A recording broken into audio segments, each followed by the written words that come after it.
Ya baik, kita lanjutkan untuk yaitu tadi samadhi yang ternyata di dalam khutbah yang diberikan Sang Buddha, di sini diberikan oleh Bante Sariputta, juga berkenaan dengan bagaimana seseorang memahami apa itu ahara, nutrisi makanan, sebab kemunculannya, padamnya, dan jalan untuk melenyapkan ahara itu. Yang ternyata ahara di sini mengacu kepada berbagai macam jenis makanan yang terdiri dari 4, yang itu membawa kepada seseorang terus mengalami keberlanjutan, mengalami kelahiran kematian, yang dengan kata lain juga mengalami berbagai macam penderitaan. Nah, kemudian samadhi juga tidak berhenti di sana. Bahkan ketika seseorang memahami Dwada Sangga Padicca Samuppada, jadi di dalam Samadhi Sutta itu memahami kemunculan dari masing-masing, pelenyapannya, dan jalan untuk melenyapkan juga bagian dari samadhi, yang itu oleh Bante Sariputta diurut dari yang paling terdepan. Nah, dikatakan kalau seseorang memahami apa itu jara marana, ya ketuaan dan juga kematian, memahami sebab mengapa muncul jara marana, memahami kepadaman dari jara marana dan jalan untuk memadamkan jara marana, usia tua dan juga kematian, itu juga bagian dari pandangan yang benar. Yang kalau kita kaji, kita selidik ke dalam 12 faktor yang kemunculannya bersebab, maka apa itu jara marana, usia tua dan kematian, itu mengacu kepada yaitu batin dan jasmani kita. Ketika terutama ada 5 gugusan yang membentuk apa yang disebut sebagai makhluk, mengalami usia tua, mengalami pelapukan, dan pada akhirnya kematian, itu adalah jara marana. Nah, kemudian apa yang menyebabkan adanya jara marana tidak lain adalah karena jati, karena kelahiran, jati pacaya jara marana. Karena ada kelahiran, maka terus seseorang mengalami usia tua dan juga kematian. Dan padamnya jara marana tidak lain adalah ketika seseorang memadamkan jati, memadamkan kelahiran. Dan bagaimana seseorang bisa memadamkan kelahiran adalah dengan lagi-lagi praktik dari jalan mulia berunsur 8. Nah, kalau kita perhatikan di sini, seseorang lagi-lagi harus memperhatikan jalan mulia berunsur 8 untuk bisa melenyapkan duka penderitaan yang disebabkan karena usia tua dan kematian, yang itu muncul karena kelahiran. Maka tujuan dari mempraktikkan jalan mulia berunsur 8 adalah untuk melenyapkan jati kelahiran, tidak dilahirkan lagi. Dan hanya kalau seseorang tidak dilahirkan lagi, maka seseorang juga bebas dari duka, yang di sini adalah jara marana. Yang mana di dalam jara marana di sini, ya in between atau di dalamnya ada soka, paridewa, duka, domanasa, upayasa. Ada kesedihan, tatap tangis, duka fisik, ada keputusasaan, ada depresi, kemudian berpisah dengan situasi kondisi yang dicintai, atau berkumpul dengan kondisi situasi yang tidak disukai, yang dibenci, tidak mendapatkan apa yang diharapkan. Nah, di dalam itu semua juga seseorang harus mengalami berbagai macam perubahan.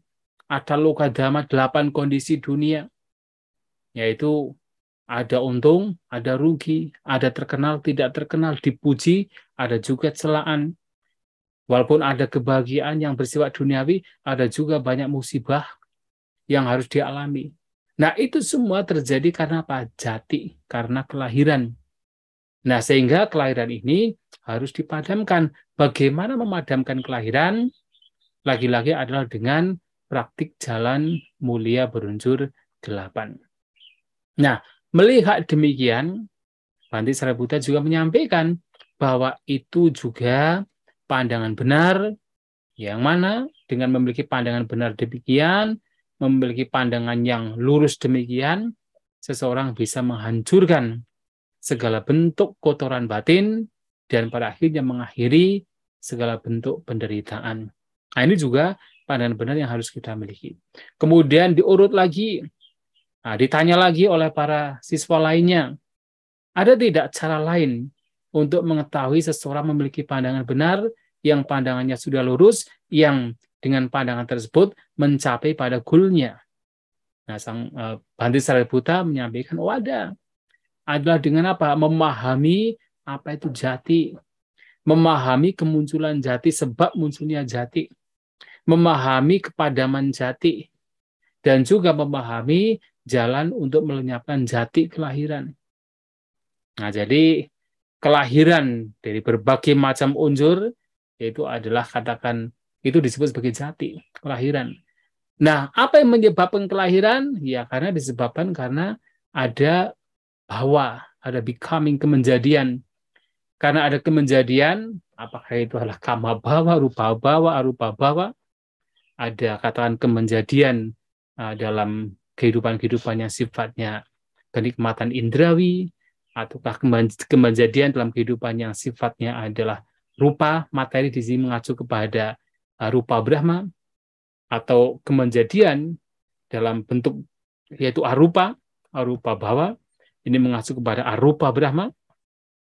Nah, karena adanya ini, ada bawa, maka di situ muncul jati kelahiran. Dan bagaimana kelahiran ini bisa dihancurkan? Ya ketika bawa juga dihancurkan. Tetapi bawa bagaimana bisa dihancurkan? Itu adalah dengan yaitu memperhatikan kembali jalan mulia berunsur 8. Memahami demikian juga menjadi syarat, menjadi cara untuk bisa mengakhiri duka, mengakhiri penderitaan. Sampai diurut selanjutnya, kemudian sampai kepada yaitu avijja. Apa yang menyebabkan, apa itu avijja? Apa kemunculan avijja atau penyebab munculnya avijja? Apa padamnya avijja? Dan bagaimana cara melenyapkan avijja? Nah, jadi kalau di dalam 12 faktor yang kemunculannya bersebabkan hanya sampai pada avijja, tapi tidak disampaikan sebenarnya avijja itu muncul dari mana. Hanya di awal dari avijja, avijja pacaya sangkara. Dengan adanya avijja sebagai kondisi, maka muncullah sangkara. Tapi avijja ini muncul dari mana? Karena apa? Tidak ada satupun fenomena yang muncul tanpa adanya sebab. Avijja pun muncul karena ada sebab. Nah, apa itu avijja? Dipahami. Avijja itu adalah tidak mengetahui, tidak memahami 4 kebenaran Arya.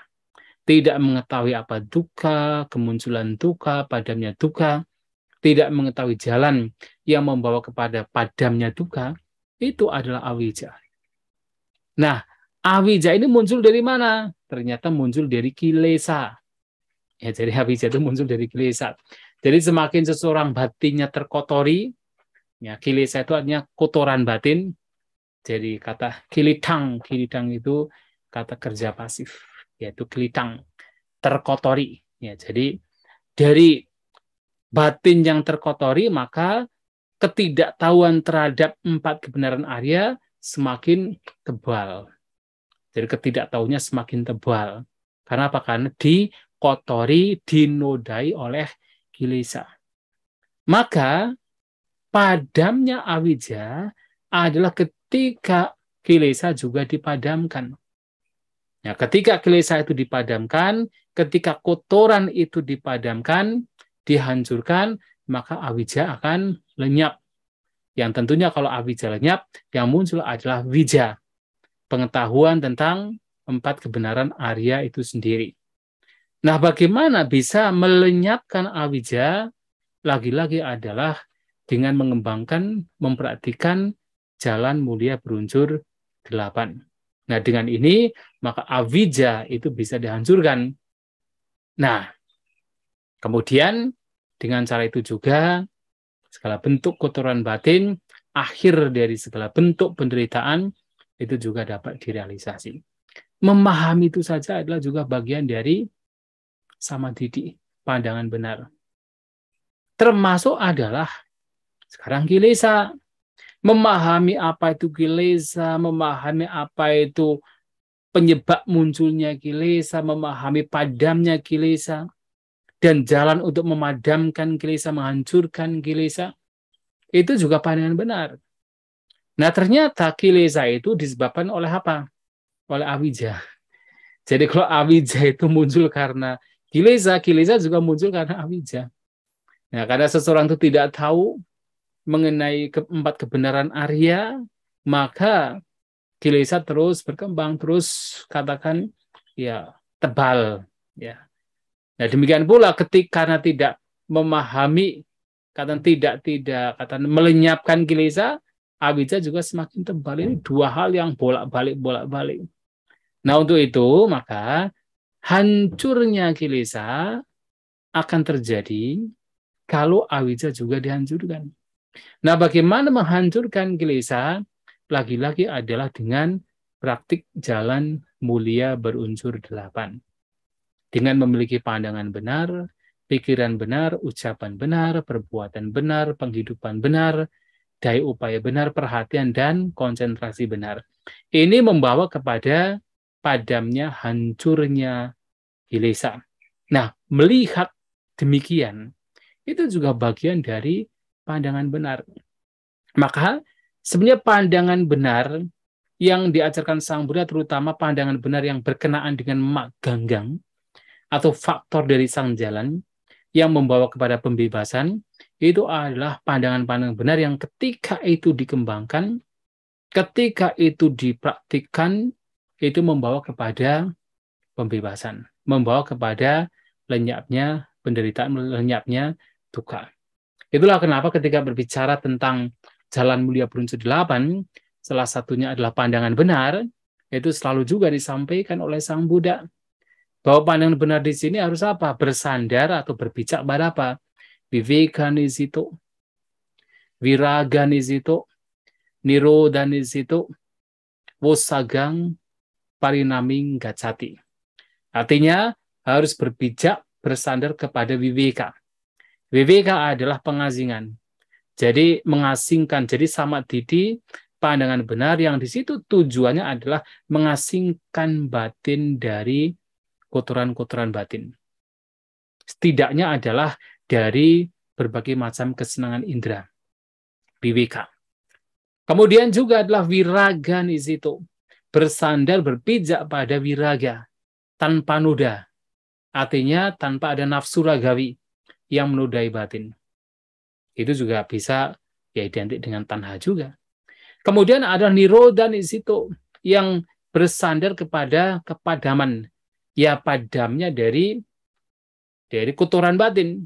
Jadi samadhi yang membawa kepada padamnya batin dari kotoran batin. Padamnya kotoran batin. Yang juga harus apa? Wosagang parinaming gasati. Yang artinya bahwa samadhi di sini, pandangan benar di sini, selantiasa membawa seseorang kepada matangnya batin seseorang pada wosagang. Wosagang artinya adalah pembebasan. Kata lain dari nibbana.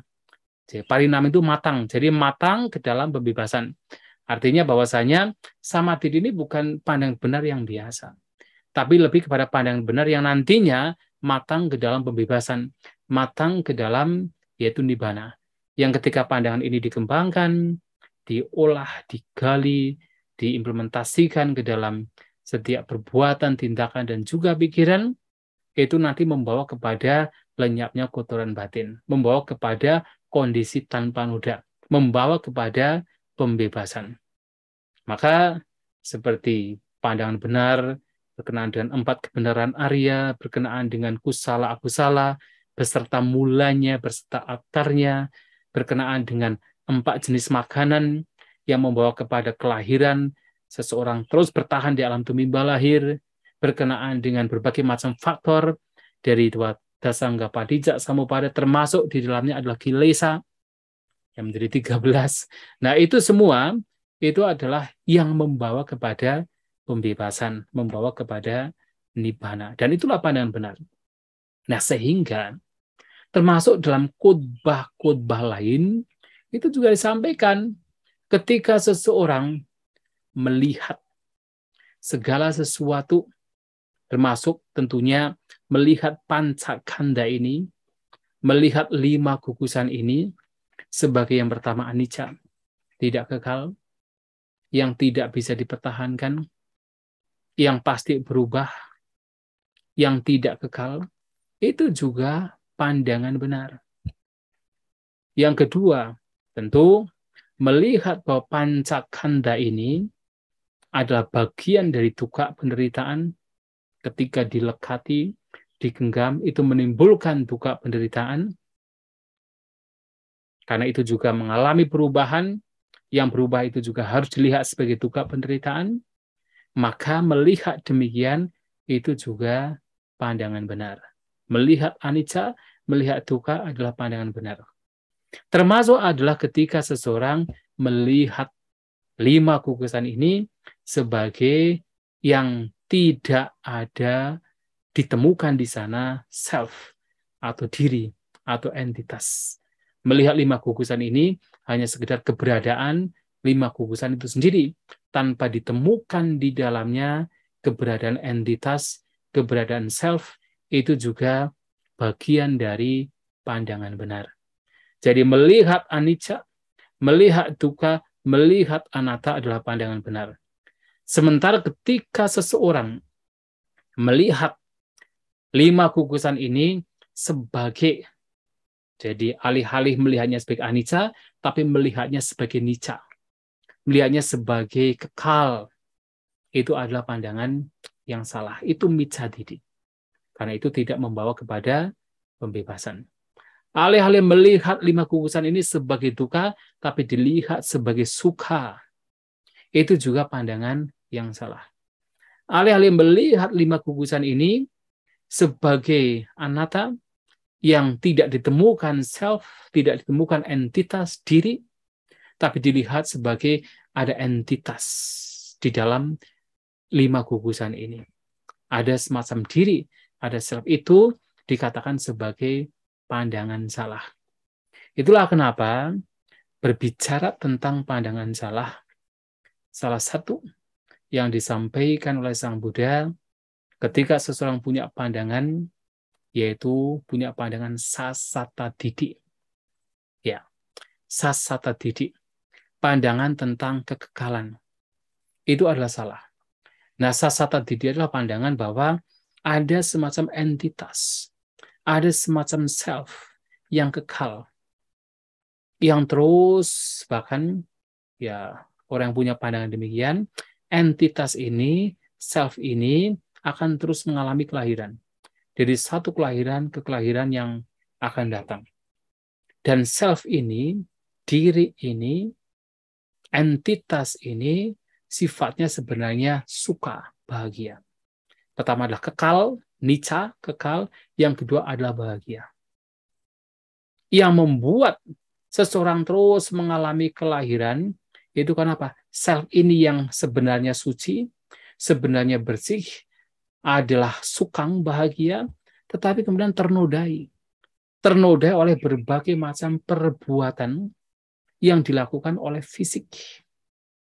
Itulah kemudian pada zaman Sang Buddha di India, mereka untuk bisa ada kepercayaan, ada keyakinan untuk bisa membebaskan self yang sebenarnya suci, sebenarnya bersih, yang itu harus dibebaskan sehingga mencapai kesempurnaan, mencapai pembebasan, mencapai moksa. Itu adalah dengan apa? Dengan menyiksa tubuh. Tubuh yang membuat self ini menjadi ternoda, sehingga terus mengalami pengembaraan, itu harus dapat siksa. Maka ketika pandangan sasata didik ini dikembangkan, ada beberapa yang kemudian memperhatikan penyiksaan diri. Maka di dalam literatur Buddhis ada satu pandangan atas satu kepercayaan bahwasanya anyang jiwang, anyang sarirang, bahwa tubuh, katakan roh atau self jiwa, dan juga sarira jasmani itu berbeda, mengalami perbedaan.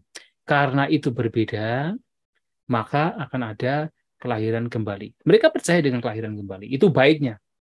Tetapi kemudian karena mereka itu percaya bahwa yang mengalami kelahiran ini adalah entitas atau diri, maka entitas diri ini harus bagaimana disempurnakan, bagaimana bisa mencapai pembebasan.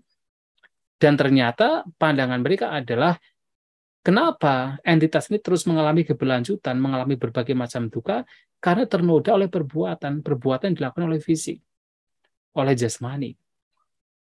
Karena perbuatan yang dilakukan oleh jasmani ini yang menodai self, menodai atta, maka itulah yang kemudian disiksa. Maka mereka mempraktikkan praktik penyiksaan diri. Itu tujuannya mereka adalah untuk mencapai pembebasan. Maka ketika Sang Buddha sebagai contoh tidak dikatakan berdebat, tapi berbincang damai kepada salah satunya adalah Upali yang datang kepada Sang Buddha, kemudian ada satu sutta namanya Dewadaha Sutta, ada seorang murid dari Niganta yang mempraktikkan yaitu praktik penyiksaan diri, datang kepada Sang Buddha dan berbicara tentang praktik mereka, maka mereka itu mengatakan bahwasanya jadi alih-alih menggunakan istilah karma, jadi kan karma muncul karena 3 pintu perbuatan, yaitu ucapan, perbuatan jasmani, dan juga pikiran, mereka menggunakan istilah danda. Danda itu hukuman. Jadi bukan menggunakan istilah karma, tapi menggunakan istilah danda, hukuman. Dan kalau Sang Buddha melihat bahwa di antara 3 jenis perbuatan, yaitu jasmani, ucapan, dan pikiran, yang paling memberikan katakan dampak yang begitu masif, itu adalah pikiran, bukan ucapan, bukan perbuatan jasmani, tetapi adalah pikiran. Tapi bagi kaum Niganta yang mereka mempraktikkan praktek penyiksaan diri, mereka menganggap bahwa yang paling berdampak masif bagi seseorang itu tidak lain adalah jasmani. Maka mereka harus menghukum jasmani. Ya, dandakaya, menghukum jasmani. Karena itu memberikan dampak yang paling masif bagi mereka. Karena mereka berpikir, dalam pandangan mereka mempraktikkan penyiksaan diri, mereka berpikir bahwasanya kalau kita perhatikan secara kasat mata, di antara 3 jenis perbuatan atau 3 jenis faktor, yaitu ucapan, jasmani, dan juga pikiran. Ketika seseorang mencuri, yang paling kelihatan apa? Ucapannya, perbuatan jasmaninya, atau pikirannya? Ternyata adalah jasmaninya yang paling kelihatan. Jadi yang sedang berjalan, sedang mengambil benda milik orang lain, yang sedang berlari karena setelah mengambil benda milik orang lain, itu jasmani. Jasmani yang paling kelihatan. Ketika seseorang membunuh orang lain, yang paling kelihatan di antara 3 ini, pikiran, ucapan, dan jasmani, apa? Jasmani juga. Karena yang kelihatan memegang belati, pisau, golok, yang kelihatan menusuk orang lain dengan golok, membelah-belah orang lain dengan golok, itu apa? Jasmani. Maka menurut mereka, yang paling memberikan dampak masif dalam hal yang tidak baik, yang tidak bermanfaat, adalah jasmani. Dan jasmani inilah yang kemudian mengotori self yang sebenarnya adalah suci, sebenarnya adalah bersih, sebenarnya adalah suka bahagia. Nah, itulah kenapa mereka kemudian mempraktikkan penyiksaan diri. Tetapi Sang Buddha melihat justru dengan cara yang berbeda. Sementara kebanyakan para pertapa pada waktu itu punya pandangan bahwasanya ada sesuatu yang kekal, ada sesuatu yang kekal itu sifatnya membahagiakan, dan itu adalah self, entitas yang tidak berubah. Sang Buddha justru bertolak belakang, melihatnya itu sebagai anicca. Jadi orang lain melihatnya sebagai nicca, Sang Buddha mengatakan anicca. Banyak Para pertapa lain mengatakan sebagai suka, Sang Buddha mengatakan duka. Banyak pertapa lainnya mengatakan atta, Sang Buddha mengatakan anatta, bertolak belakang. Itulah kenapa walaupun seperti Udakara Maputa, Alara Kalama, sebenarnya mereka itu para guru spiritual yang sangat luar biasa. Sangat luar biasa. Dengan praktek moral mereka, dengan kebijaksanaan mereka, dengan upaya mereka, perhatian mereka, konsentrasi mereka. Mereka telah mencapai tingkatan konsentrasi yang paling tinggi. Akincana yatana, newasanya nasanya yatana, tetapi kenapa mereka tidak kemudian bisa melampaui tumimba lahir, tidak terbebas dari tumimba lahir? Karena apa? Masih stuck, masih terperangkap oleh pandangan mereka bahwa ada self yang kekal. Itu yang kemudian merangkap, katakan ya, membuat mereka terperangkap untuk terus mengalami kelahiran. Nah, itulah yang kemudian Sang Buddha sebenarnya muncul pada waktu itu di India, membawa sebuah ajaran yang sebenarnya baru. Jadi kalau kita bicara tentang anicca, dukkha, anatta itu ajaran yang baru. Kita bicara tentang padijja samuppada itu ajaran yang baru. Berbicara tentang 4 kebenaran Arya itu adalah ajaran yang baru. Itu disebut sebagai pube ananusutesu dhammesu. Sebagai dhamma, sebagai ajaran yang tidak pernah didengar sebelumnya. Ajaran yang baru. Karena pada waktu itu justru kebanyakan orang bertolak belakang. Termasuk Pancawagya. Kenapa yang di awal sekali saya menyampaikan, kenapa Pancawagya ini perlu diberi pelajaran bahwasanya penyiksaan diri ini juga bukan sebagai jalan yang membawa kepada pembebasan. Ya karena mereka juga punya pandangan, jadi dipengaruhi oleh filsafat yang ada pada waktu itu yang sudah berkembang, diyakini dan dipercayai dengan mengakar kuat, bahwa pembebasan itu muncul dengan cara menyiksa diri. Tapi Sang Buddha menegaskan bahwa ini pun juga bukan cara. Menyiksa diri bukan cara. Sang Buddha sudah ketika beliau sebagai seorang bodhisattva pertapa Gautama, sudah memperhatikan dengan sangat-sangat intensif, jauh lebih intensif daripada para pertapa lain. Tetapi walaupun demikian, pembebasan tidak diperoleh, tidak direalisasi. Itulah kenapa beliau perlu menyampaikan kepada Pancawagya, ini juga bukan jalan. Nah, inilah bahwasanya melihat 5 gugusan ini sebagai anicca, sebagai dukkha, sebagai anatta, itu juga pandangan benar. Tapi kalau kita melihat ada sesuatu yang nicca, kekal, ada sesuatu yang sebenarnya yang kekal ini dianggap sebagai sukha, itu dalam konteks Buddhis itu pandangan salah. Dan orang demikian punya pandangan yang disebut sebagai sasata wada atau sasata didik, pandangan tentang kekekalan. Kalau sasata wada itu ajaran tentang kekekalan. Nah, orang yang punya pandangan yang tentang kekekalan namanya sasata didiko, atau orang yang mengajarkan tentang kekekalan namanya sasata wadi. Nah, ini juga harus dihindari. Ini bisa membawa kepada hal yang pada akhirnya terus membuat kita terperangkap di alam tumimba lahir. Itulah kenapa ketika ada seorang biku, nah mungkin para wusu jelas sudah pernah membaca salah satu khutbah Maha, ya kemarin juga ketika ITC juga kita baca juga, itu Maha Tanha Sangkai Sutta. Nah, jadi malahan dijelaskan oleh Bhante Dhammadhiro, Maha Tanha Sangkai Sutta, yaitu ada pandangan dari seorang biku bernama Sati. Dia punya pandangan bahwa sejauh saya mengerti ajaran Sang Buddha, padahal dia tidak mengerti, tapi menganggap dia mengerti. Sejauh saya memahami, saya mengerti ajaran Sang Buddha, winyana itu adalah yang mengembara dari satu kehidupan yang lainnya. Nah, dianggap sebagai winyana itu sebagai yang kekal, sebagai entitas. Dan itu memang sangat mengakar pada pikiran kita.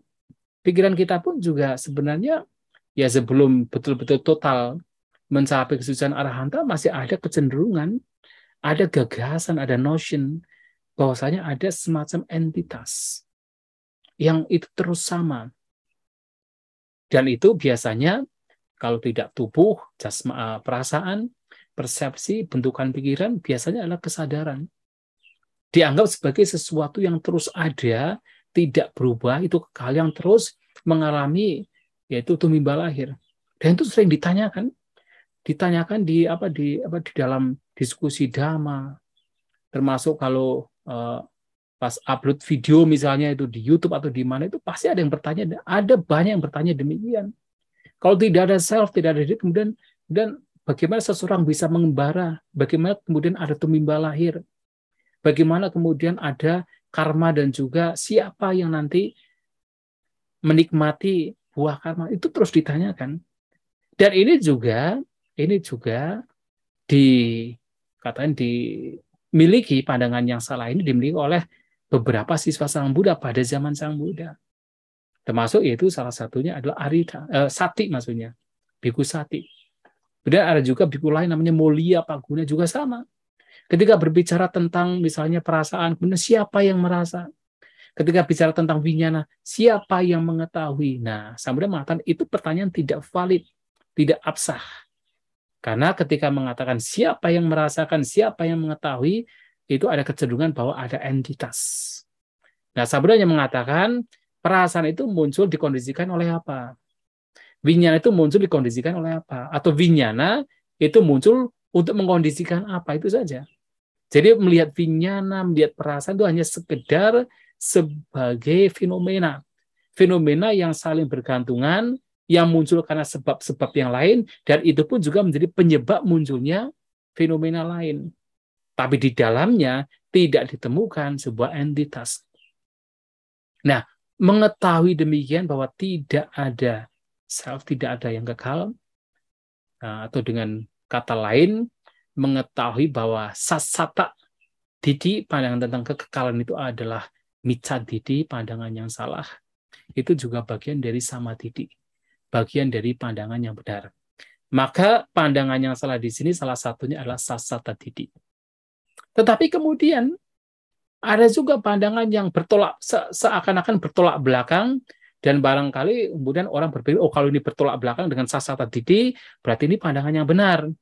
Tapi itu juga pandangan yang salah. Yang tidak lain adalah uceda didi, yaitu pandangan tentang uceda, cutting off. Uceda itu artinya cutting off. Uceda, ceda, cindati, memotong. Pandangan tentang bahwasanya tidak akan ada kelahiran kembali. Nah, karena mereka berpikir, ada yang berpikir bahwasanya kalaupun ada roh, kalaupun ada self ini muncul karena jasmani. Nah, karena self entitas makhluk roh itu muncul karena jasmani, maka begitu jasmani ini hancur, lenyap, roh entitas diri self itu juga ikut lenyap. Dan karena diri lenyap, kemudian maka tidak ada kelahiran yang akan datang. Jadi mereka itu juga berpikir, kelahiran yang akan datang itu hanya terjadi kalau ada atta, ada self, baru ada kelahiran yang akan datang, ada keberlanjutan. Tapi kalau atta itu sendiri muncul karena jasmani, maka ketika jasmani ini hancur, bagaimana atta itu bisa muncul? Maka kalau jasmani hancur, atta juga akan hancur. Dan karena atta itu hancur, maka tidak ada kelahiran kembali. Bagi mereka, hidup itu hanya sekali. Nah, hidup hanya sekali. Karena hidup hanya sekali, maka bayangkan kalau seseorang punya pandangan yang kuat sekali, mengakar, hidup itu hanya sekali. Apa yang terjadi? Pasti akan mencari berbagai macam kesenangan. Ngapain juga susah-susah? Ngapain juga praktek menjadi biku? Susah. Lebih baik bersenang-senang. Karena apa? Hidup hanya sekali. Tidak ada kelahiran mendatang. Bahkan orang melakukan berbagai macam kejahatan, itu dilakukan, yang penting bahagia, yang penting happy. Hidup hanya sekali kok. Nah, mereka berpikir demikian. Maka orang seperti ini, itu juga disebut sebagai kadang-kadang membawa dirinya kepada praktik hedonisme atau praktek hanya mencari kesenangan indera. Atau juga disebut sebagai kaum materialis. Hanya apa? Hidup demi mengejar materi, mengejar kesenangan indera. Nah, mereka punya perumpamaan yang masuk akal sekali. Kenapa dikatakan bahwa jasmani ini sama dengan roh? Roh itu muncul karena dari jasmani. Itu diumpamakan seperti kalau seseorang itu makan daun sirih. Jadi kalau Abu Yusuf pernah melihat orang makan daun sirih itu ada campurannya. Jadi dicampur dengan kayak kapur gitu ya, kapur yang putih itu. Kalau orang Jawa bilang lenjet. Kemudian dicampur dengan buah kecil itu buah jambi yang kecil itu, yang kayak kelapa kecil itu namanya buah jambi. Kalau dicampur itu, begitu daun sirih dicampur, dikunyah-kunyah dengan itu nanti akan muncul keluar yaitu warna merah yang kalau kemudian uh, tercampur dengan liur itu orang meludah dengan warna merah. Nah, mereka punya pandangan bahwa seperti itu. Jadi seperti daun sirih, kapur, kemudian buah jambi itu ibaratnya adalah jasmani. Ketika itu bergabung berkumpul maka memunculkan warna merah. Nah, warna merah itu adalah atmanya atau rohnya. Artinya bahwa roh ini seperti warna merah ini muncul karena jasmani. Kalau jasmani tidak ada, maka tidak akan muncul roh. Kalau tidak ada daun sirih, tidak ada kapur, tidak ada jambi dicampur aduk, tidak akan memunculkan warna merah. Masuk akal sekali. Nah, mereka sehingga berpikir bahwa ketika jasmani ini hancur, maka roh juga akan hancur. Karena roh akan hancur, maka tidak ada kelahiran kembali. Karena tidak ada kelahiran kembali, maka hidup itu hanya sekali, sehingga hiduplah untuk bersenang-senang. Mereka adalah yang mempraktikkan kame sukama sukali kan yoga, yang hanya engage di dalam berbagai macam kesenangan indera. Kalau tadi yang menganggap ada roh yang sebenarnya suci, sebenarnya bersih, dan dinodai oleh jasmani, mereka mempraktikkan biasanya atta gila matanu yoga. Ya, mereka mempraktikkan berbagai macam penyiksaan diri. Nah, ini dua hal ini, sasata diri dan uceda diri. Dan Sang Buddha melihat itu sebagai pandangan yang salah. Kalau sampai punya pandangan bahwa hidup itu hanya sekali, tidak ada kelahiran kembali. Makanya salah satu guru yang mengajarkan ini dan terkenal sekali pada zaman beliau tidak lain adalah Ajita Kesakambali. Jadi ada 6 guru terkenal pada zaman Sang Buddha. Selain Sang Buddha, jadi ada Pakuda Kasyayana, Purana Kassapa, Ajita Kesakambali, Makali Gosala, nah, kemudian juga ada Sanjaya Beladiputa, dan juga ada Niganta Nyataputa, ada 6 guru. Nah, yang mengajarkan bahwa ketika kematian terjadi tidak ada kelahiran kembali, tidak lain adalah Ajita Kesakambali. Dia punya pandangan bahwasanya seseorang itu ketika meninggal itu akan ditemani oleh keluarga itu sejauh apa? Sejauh sampai dia dikubur. Jadi dia punya pandangan unsur tanah kemudian akan masuk akan kembali ke tanah. Unsur air kembali ke air. Unsur angin kembali ke angin. Unsur api kembali ke api. Lantas bagaimana dengan pikirannya? Pikirannya akan terbang dan lenyap. Akan terbang ke angkasa dan lenyap. Jadi tidak ada kelahiran kembali bagi mereka, bagi Ajita Kesakambali. Dan itu oleh Sang Buddha, 6 guru ini termasuk Ajita Kesakambali sebagai guru yang mengajarkan pandangan yang salah. Dan itu akan bahaya sekali. Karena kalau seseorang itu punya pandangan yang seperti ini, maka orang demikian akan melakukan berbagai macam kejahatan. Tidak peduli apa yang dilakukan, asalkan dia bisa senang, bisa happy, tidak peduli. Kejahatan tidak dianggap sebagai kejahatan. Kebajikan pun juga tidak dianggap sebagai kebajikan. Karena apa? Tidak ada hukum karma. Tidak ada kelahiran kembali, maka tidak ada hukum karma. Karena tidak ada hukum karma, maka setiap perbuatan tidak memberikan buah di masa mendatang. Nah, ini pandangan Uceda Didi. Juga harus kita hindari, karena itu bahaya. Makanya, walaupun seandainya seperti kita percaya dengan hukum karma, percaya dengan ada dunia sekarang, dunia yang akan datang, dan itu sebenarnya masih ada asawanya, ada disertai di sana kotoran batin, tetapi masih mending, masih jauh lebih baik. Sang Buddha mengatakan orang yang punya keyakinan terhadap hukum karma, setidaknya pertama dia akan melihat bahaya dari kejahatan. Yang kedua, dia akan melihat manfaat dari kebaikan. Dan yang ya karena dia melihat dua hal ini, maka dia tidak akan melakukan kejahatan dan dia akan melakukan kebajikan. Kalau kemudian toh ternyata kelahiran yang akan datang tidak ada, paling tidak dia berbahagia di sini.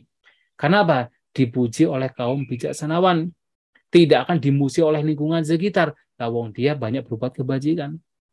Dan kalau dia kemudian ternyata ada kelahiran mendatang, ada karma, perbuatan, hukum karma, dan juga ada kelahiran mendatang, karena kebajikan dia, setidaknya dia dilahirkan di alam yang lebih baik, masih mending.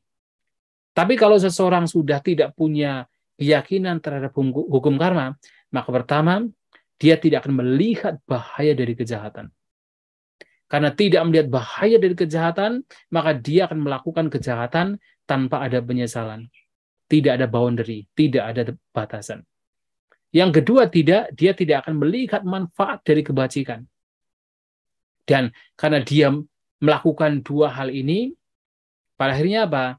Kalaupun seandainya tidak ada kelahiran mendatang, karena tidak ada hukum karma, tetap saja dia menderita di kelahiran sekarang. Karena apa? Dicela oleh kaum bijaksanawan. Oleh lingkungan sekitar juga pasti akan dimusuhi. Kalau seseorang melakukan banyak kejahatan. Dia menderita sekarang. Dan akan lebih menderita lagi kalau ternyata kelahiran mendatang itu ada. Ternyata hukum karma itu ada. Akan menderita lagi. Makanya ya tidak melihat katakan hukum karma itu bagian dari pandangan yang salah. Itu pandangan yang tidak benar. Maka harus melihat keberadaan adanya hukum karma. Itu adalah pandangan benar.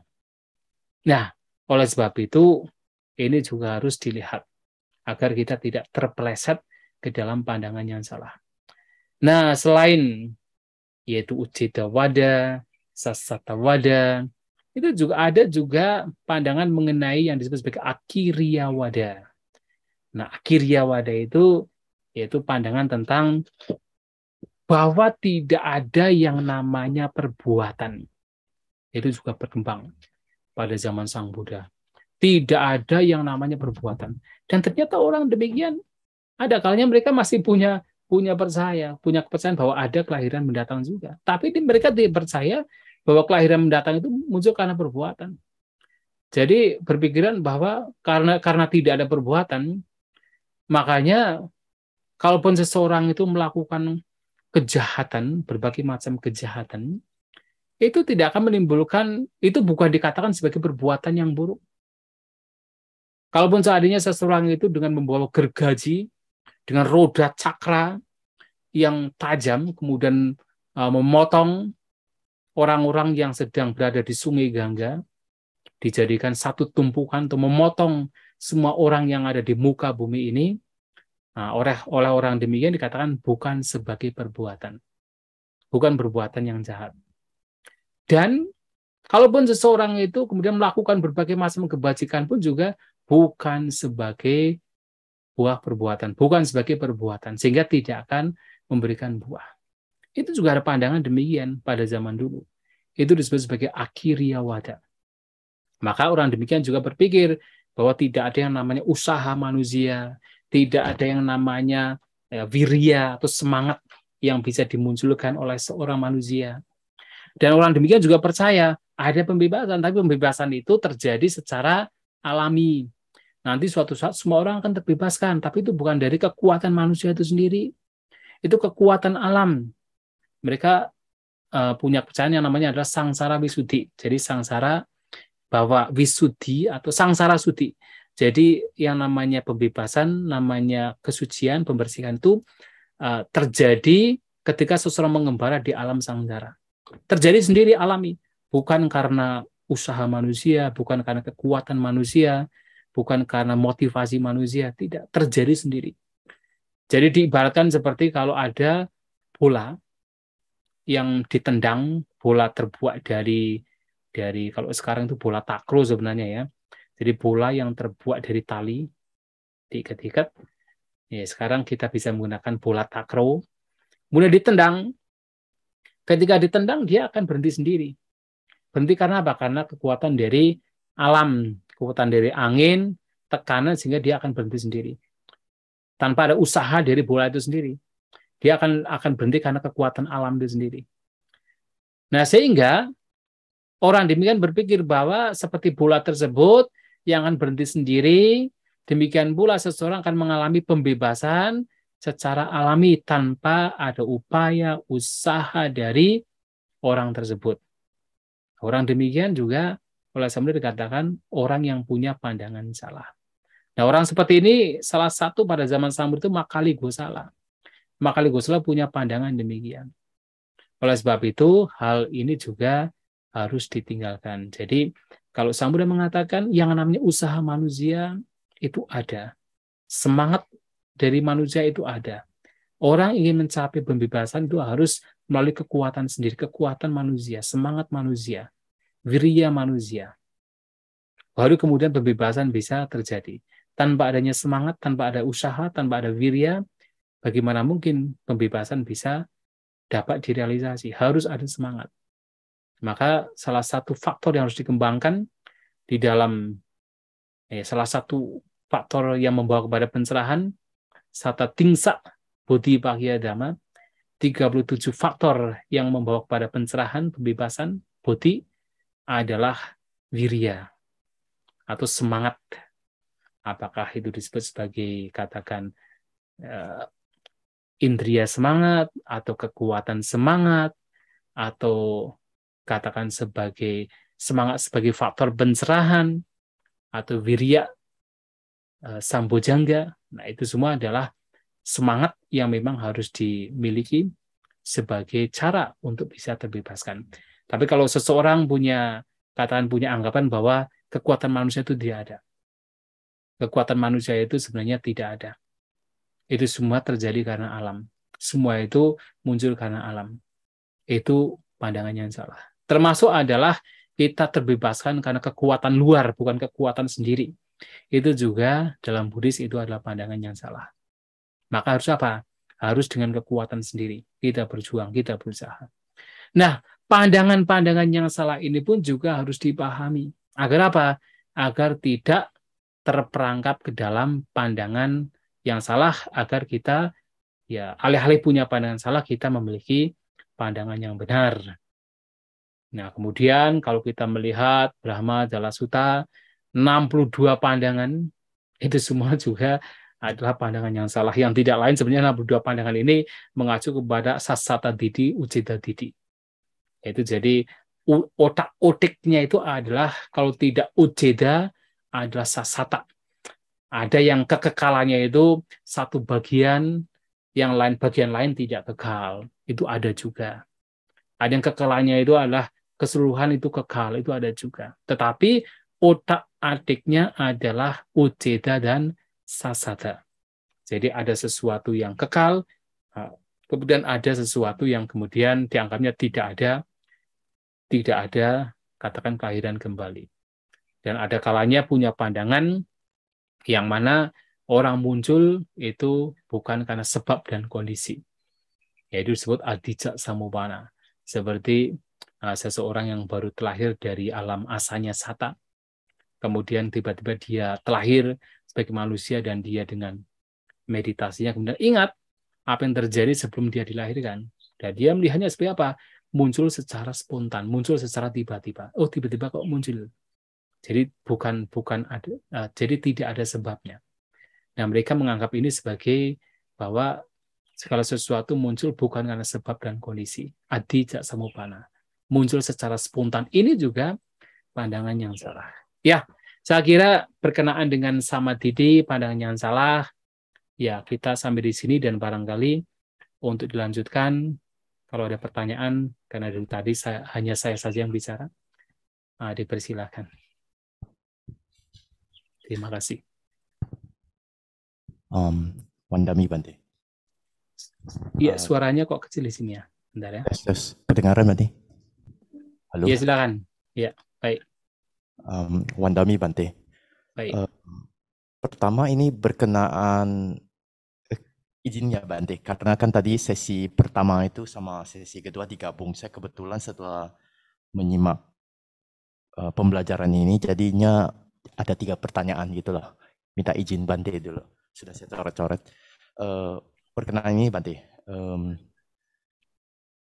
Pertama, berkenaan 37 faktor pencerahan ini kan, apakah yang di bagian ini ada bagian wimangsa, wimangsa. Terus kalau bahusuta ini apakah ini termasuk dari Anasawalokutara Maganggang menurut Bante dalam hal ini? Terus pertanyaan kedua, perumpamaan tentang ahara, 4 ahara itu Bante. Mohon dijelaskan itu tentang perumpamaan yang winyana ini, kenapakah digunakan perumpamaan tombak yang katanya tusuknya pagi, siang, malam, terus katanya sampai 100-an, bagaimana itu loh Bante. Terus pertanyaan ketiga, setelah mengambil summary-nya penjelasan Bante, pertama tentang ahara, 4 ahara Bante. Pertama, Kabalingka ahara ini kelihatannya dapat dilatih dengan menggunakan dilatih dengan melakukan perenungan secara rutin, patisangka dan perenungan ahara pantikulasannya. Terus kalau pasak, saya terbersit satu pemikiran, tapi sepertinya memungkinkan itu juga yang sedang diupayakan Bante adalah melatihnya dengan menggunakan indriya bawana sutta, yakni Majjhima Nikaya itu. Apakah ini bisa dilakukan? Terus yang bagian duanya Manusancetana sama Winyana ini, apakah ini dilatih berkenaan dengan Mahasatipatthana Sutta Bante? Yaitu Manusancetana ini dilatih dengan Mahasatipatthana Sutta yang bagian rupa dan wedana, terus Winyana Mahasatipatthana dilatih dengan bagian Mahasatipatthana Sutta bagian cita. Bagaimana komentar Bante dengan hal ini? Maaf ya Bante, agak panjang pertanyaannya. Terima kasih Bante. Ya, ya tentu berkenaan dengan wimangsa yang di situ mengacu pada ya 4 sama padana ya. 4 sama padana yang salah satunya adalah wimangsa. Jadi samadhi yang muncul karena wimangsa, yang muncul karena ibadah Bante. Ya, oh iya 4 iddhipada, maaf 4 iddhipada ya. Ya 4 jalan yang membawa kepada iddhi, kesuksesan. Ini mengacu pada kesuksesan ke dalam pembebasan. Ya 4 iddhipada. Nah jadi wimangsa di sini yang mana samadhi yang muncul karena wimangsa, muncul karena penyelidikan, ya jelas itu bagian dari maganggang. Itu bagian dari faktor sang jalan. Karena 37 faktor di sini mengacu pada bodhipakkhya. Jadi yang menjadi faktor yang membawa kepada pencerahan. Maka apapun praktik di sini yang membawa kepada pencerahan, itu bagian dari maganggang, faktor dari sang jalan. Maka wimangsa di sini adalah faktor yang dalam hal ini adalah faktor dari sang jalan. Itu adalah yang pertama. Yang kedua tadi kok jadi lupa karena terlalu banyak. Perumpamaan tentang winyana. Oh iya, winyana itu ya. Oke. Iya, jadi tadi belum saya sebutkan ya. Karena di bagian kedua lupa menyebutkan. Ya winyana di sini diumpamakan seperti halnya ketika seorang kriminal tentunya, seorang kriminal yang dia ini setelah melakukan tindak kejahatan dibawa ke sang raja oleh para katan punggawa kerajaan, kemudian ditanyakan kira-kira orang ini patutnya dihukum dengan apa? Wah, tombak saja dengan 100 tombak. Nah, kemudian ditombak dengan 100 tombak. Nah, kemudian tidak mati, di siang hari kemudian dibawa lagi, oh ini kriminalnya tidak mati. Lantas apa yang mesti kita lakukan? Hukuman apa lagi? Udah tombak lagi dengan 100 tombak. Tidak mati, kemudian di sore hari juga dibawa lagi, ditombak lagi dengan 100 tombak. Jadi ada 300 tombak yang menikam orang tersebut. Nah, di sini orang yang ditikam dengan 300 tombak, ya itu betapa sakitnya dengan pengalaman demikian. Ini lebih mengacu kepada itu pengalaman. Jadi kalau kita bicara tentang winyana kan sebenarnya apa? Jadi pengetahuan tentang apa yang kita alami.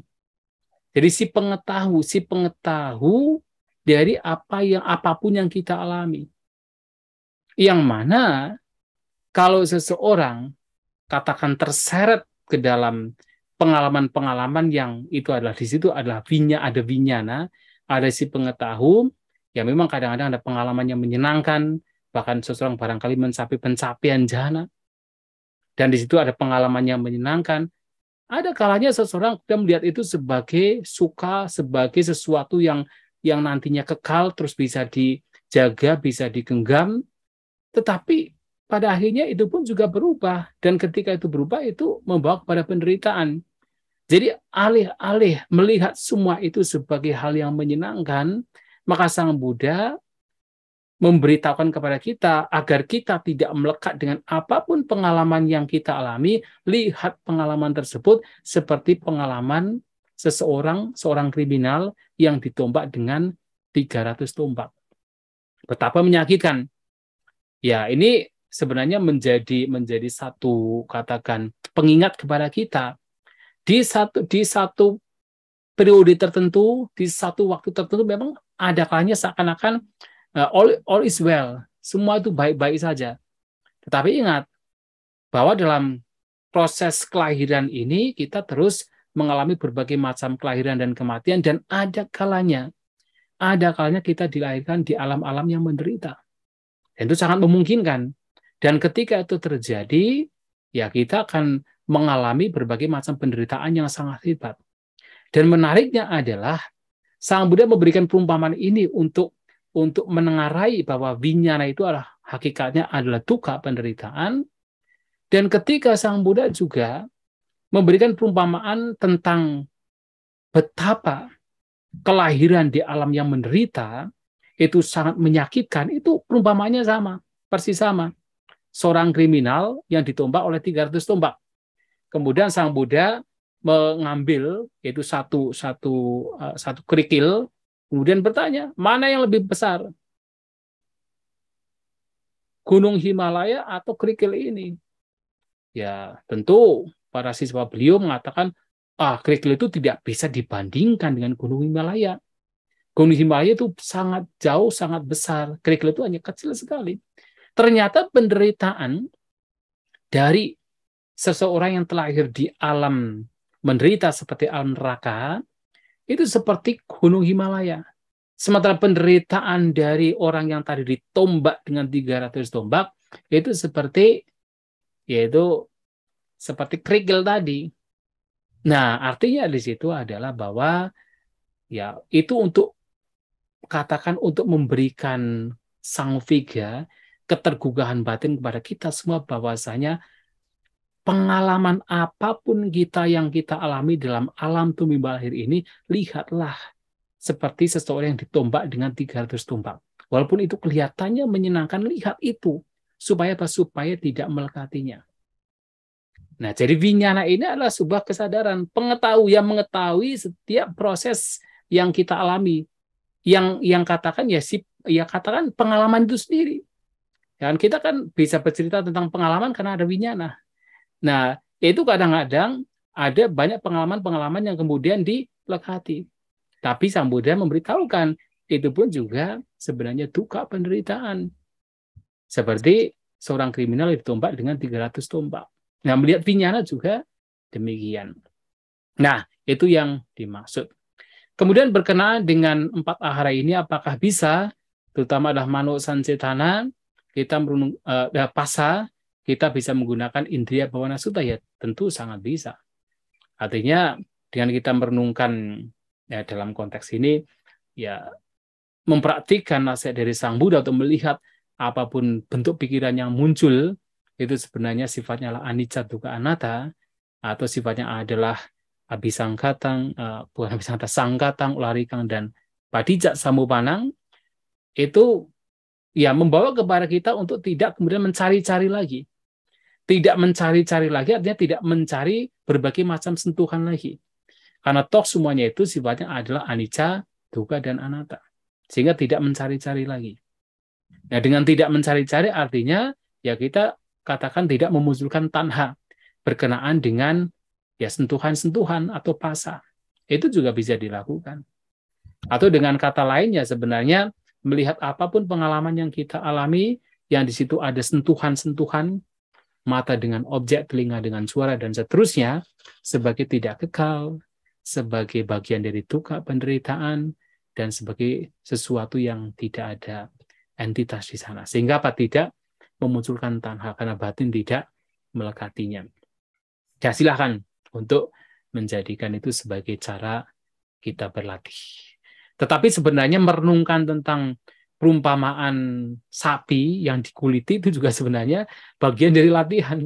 Karena apa? Karena dengan kita melihat itu sebagai duka, sebagai penderitaan, ya akhirnya kan batin menjadi withdrawing, batin menjadi tidak gegabah untuk memunculkan tanha, untuk memunculkan nafsu keinginan agar mendapatkan sentuhan tertentu.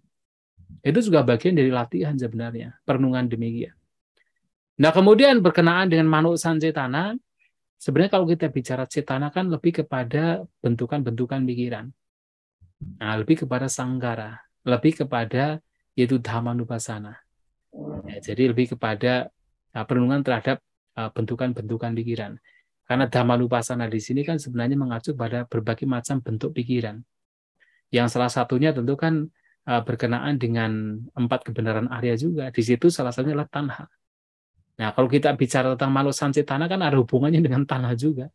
Ada hubungannya dengan nafsu keinginan juga. Nah, artinya kita melihat bahwa apapun bentuk pikiran yang muncul, termasuk kehendak, termasuk niat, itu sebagai sesuatu yang tidak kekal, sebagai sesuatu yang membawa kepada duka penderitaan, sebagai sesuatu yang tidak ada self, tidak ada diri. Ya, manuk sancetana juga sama. Niat kehendak juga itu sama. Atau kita bisa merenungkan dengan cara yang lain. Karena manuk sancetana dengan sanggara itu di sini ya sangat identik karena bagian dari sanggara. Yang mana Sang Buddha juga pernah menyampaikan kalau sanggara itu diibaratkan seperti kalau seseorang ingin mencari hati kayu yang keras itu, misalnya kayu jati yang punya hatinya yang keras di dalam, tapi dia menumbuhkan satu pohon besar, tapi pohon pisang. Dikiranya akan ada hatinya. Dikelupas satu persatu pelepahnya, tidak ditemukan hati kayu. Semuanya ada pelepah. Nah, demikian pula berbicara tentang sanggara, termasuk di dalamnya adalah niat, kehendak. Itu kan seperti itu kan. Kita punya keinginan ini dan itu. Dikiranya kalau kita sudah mendapatkan keinginan demikian, mendapatkan katakan apa yang kita inginkan, ada sesuatu di sana. Ada kebahagiaan di sana. Ada semacam katakan entitas di sana. Tetapi pada kenyataannya setelah mendapatkan barangkali akan bahagia. Tapi apakah selamanya itu bahagia itu bisa dipertahankan? Tidak. Lama-kelamaan juga bosan juga. Ya, jadi yang awalnya itu seperti ada hati kayunya di pelepah pisang itu diambil seperti nanti ada hatinya, tapi ternyata hanya lewat sampai di dalam pun juga lewat, tidak ditemukan hati kayu.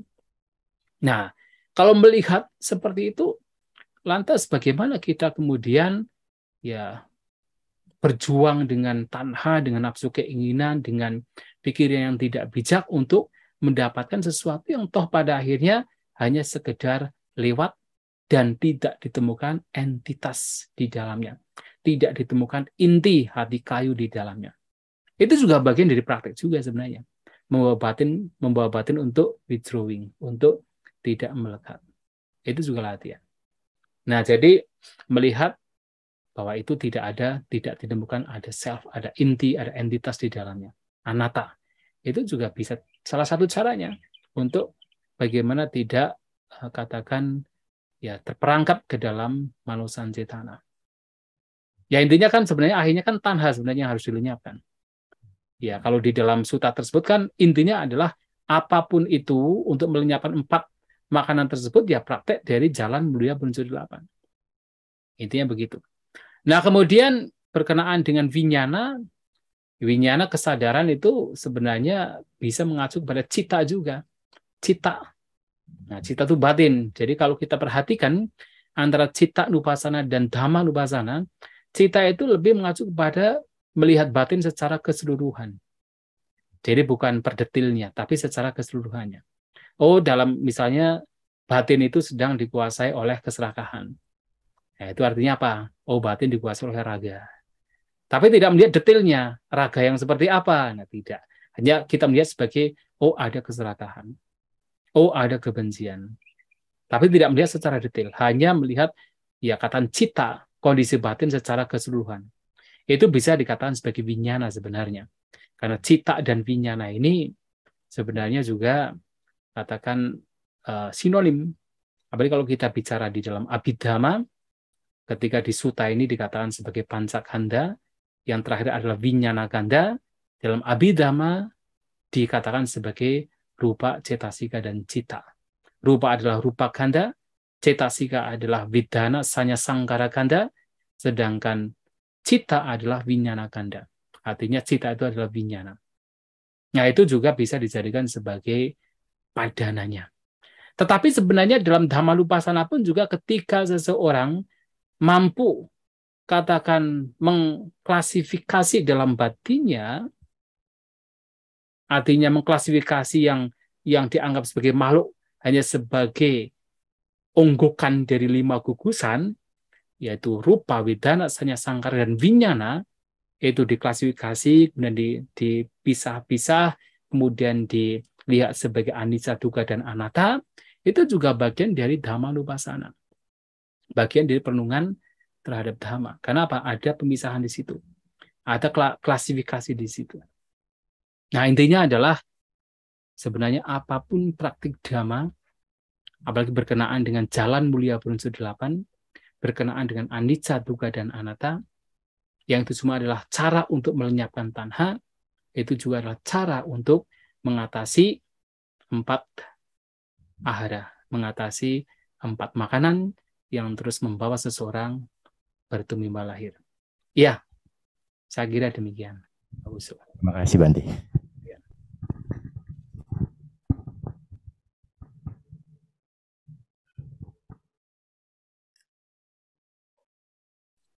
Bante, silakan.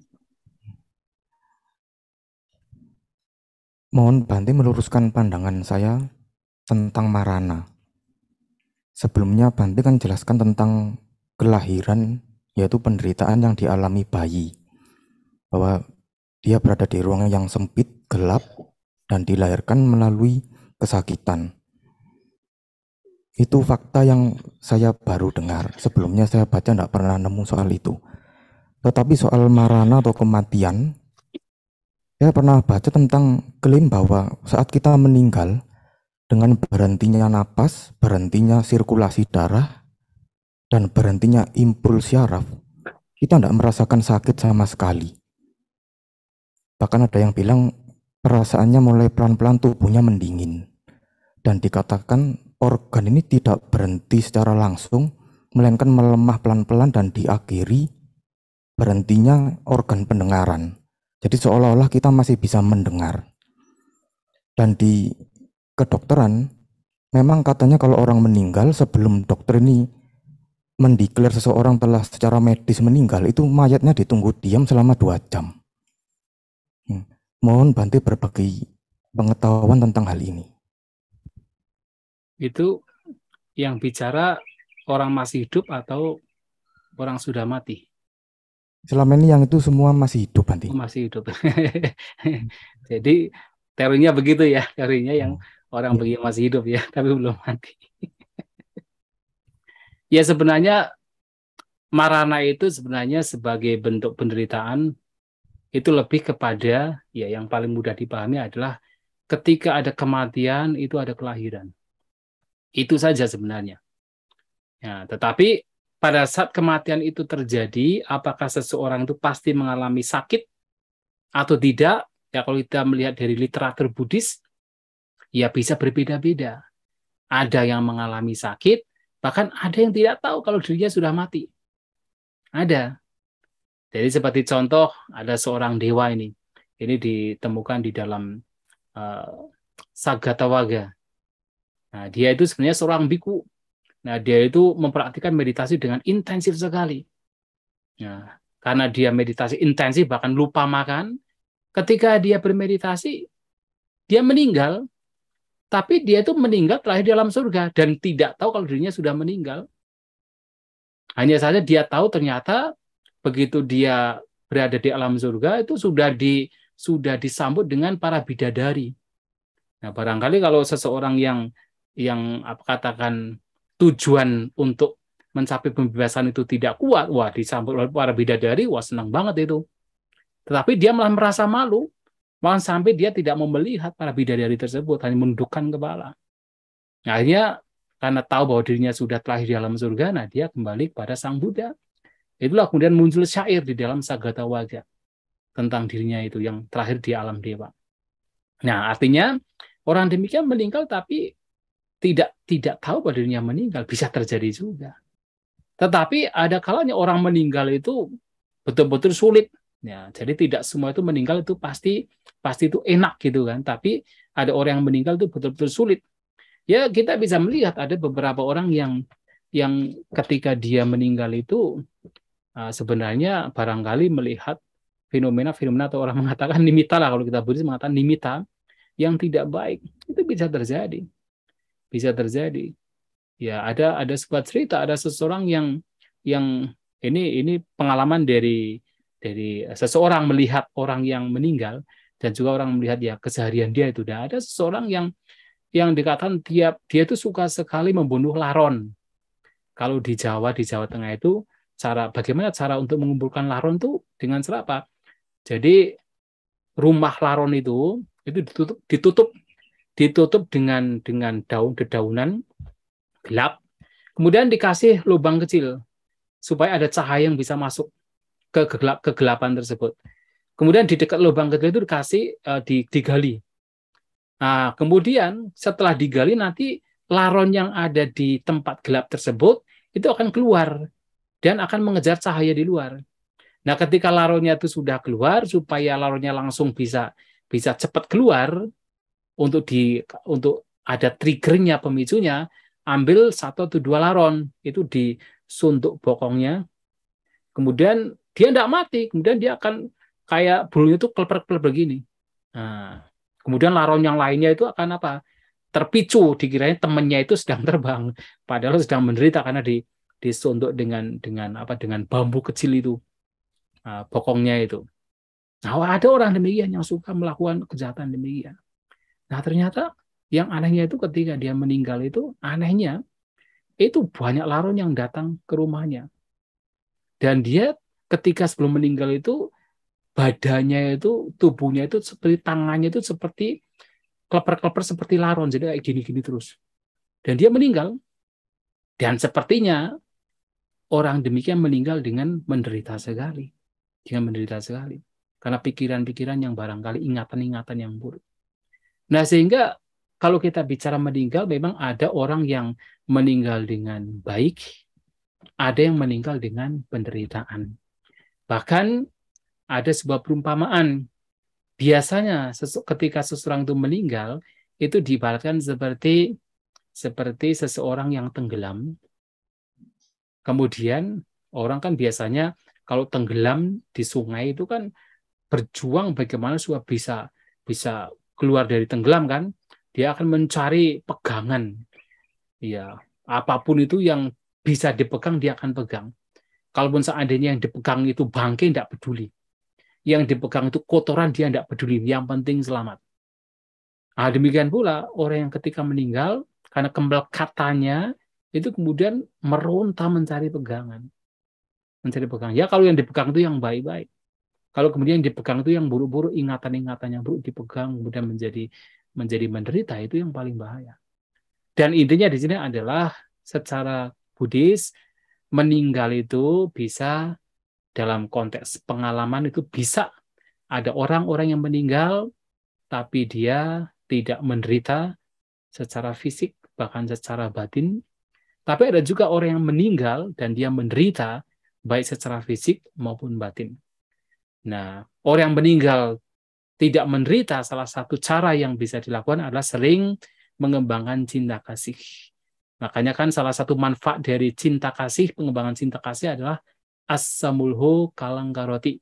Jadi seseorang meninggal dengan pikiran yang katakan tidak bingung, asamulhu, dengan pikiran yang bebas dari moha. Dan orang demikian meninggal dengan tenang. Tapi kalau orang suka berbuat kejahatan dengan kemelekatan yang besar, bisa saja dia meninggal dengan keresahan, dengan kegelisahan.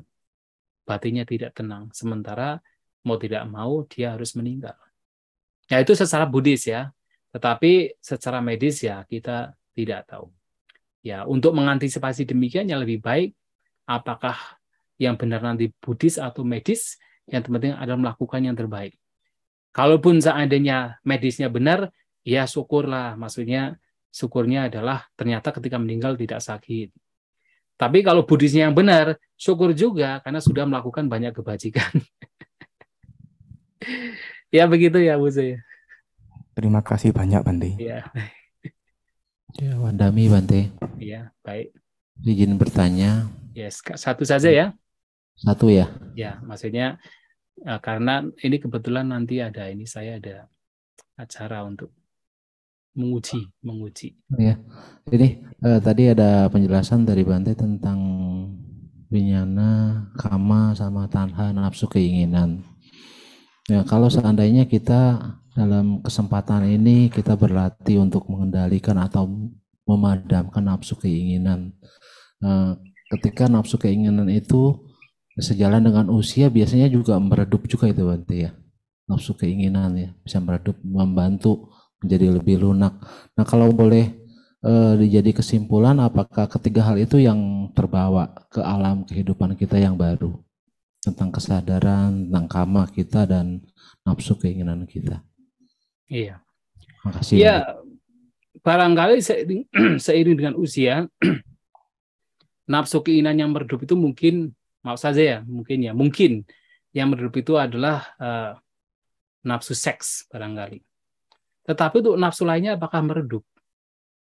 Karena nafsu keinginan itu sangat-sangat luas. Ya, sangat-sangat luas. Jadi tidak hanya berkenaan dengan seksualitas, tapi bisa berkenaan dengan pandangan. Orang punya tanha berkenaan dengan pandangan. Orang punya tanha untuk mendapatkan kelahiran. Nah, itu semua adalah tanha juga. Nah, sehingga banyak sekali ya tanha itu mengacu kepada banyak hal.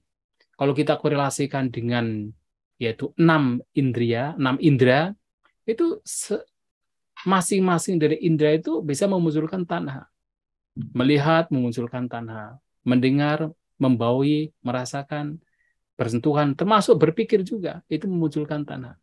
Jadi tanha itu bisa berhubungan dengan segala bentuk fenomena. Ya, jadi tidak hanya sekedar tanha yang sifatnya itu kesenangan indera, bahkan tanha-tanha lainnya juga bisa muncul.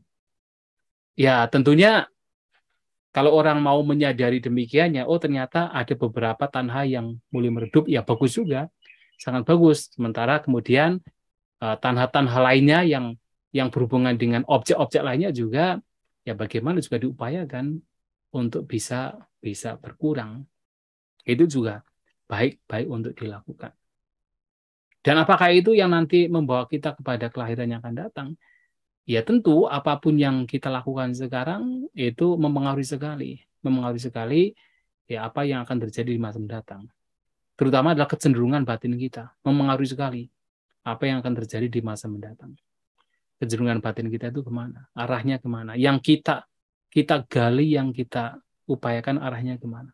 Itu yang mempengaruhi kemana kita akan terlahir kalau kita masih dilahirkan.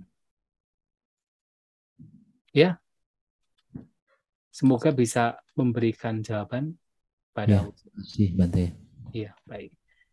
Ya, saya kira waktunya juga tepat, jam 5:15. Semoga apa yang disampaikan bisa membawa kepada pemahaman, dan kita akan melanjutkan minggu depan, berarti tanggal 8. Ya, semoga kita semua maju dalam Dhamma, sampai sata bawantus kitata, semoga semua makhluk berbahagia. Sadu, sadu, sadu.